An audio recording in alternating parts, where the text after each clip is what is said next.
Most beszéljünk egy kicsit a pénzről. Hány családot láttatok már, ahol azon ment a vita, hogy nem hiszem el, hogy már megint ennyit keresel, dobjuk ki a felét, mert ez már tűrhetetlen, így nem mehet tovább, hogy ennyi pénzt hozol haza. Nagyon érdekes, hogy a pénz ennyire befolyással van az életünkre. Valójában nem a papírcetlik, illetve a bankszámla kivonaton megjelenő számjegyekről van szó, hanem az a hitrendszer, amit az emberek itt az évezredek során hozzácsatoltak a pénzhez. Kevés ember gondolja azt, hogy szeretem a pénzt, és a pénz is szeret engem. Ez tulajdonképpen szinte vannak olyan helyzetek, ahol már bűn, hogy ezt mondjuk.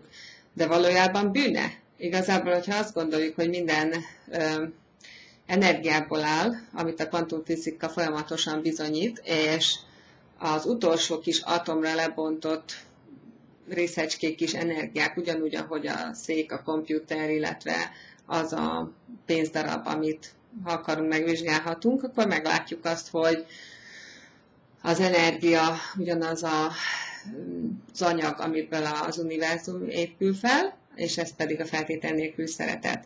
Tehát ezt is mondhatjuk, hogy pénz egyenlő szeretet, hogyha ez egy kicsit meredek, akkor meg kell vizsgálni a családi hitrendszert, illetve azt, amiért ezt gondoljuk, meg bele kell néznünk a fejünkbe, és át kell gondolni, hogy mit szeretnénk. Először is boldogak akarunk lenni, másrészt ha pozitív változást szeretnénk létrehozni a világban, úgyhogy nyertes-nyertes szituációban legyünk mindenkivel, a környezetünkkel, harmóniában és egyensúlyban élve, akkor közelebb kerülünk Istenhez, az univerzumhoz, használjuk a vonzástörvényet, vagy egyek vagyunk a nagy egységgel.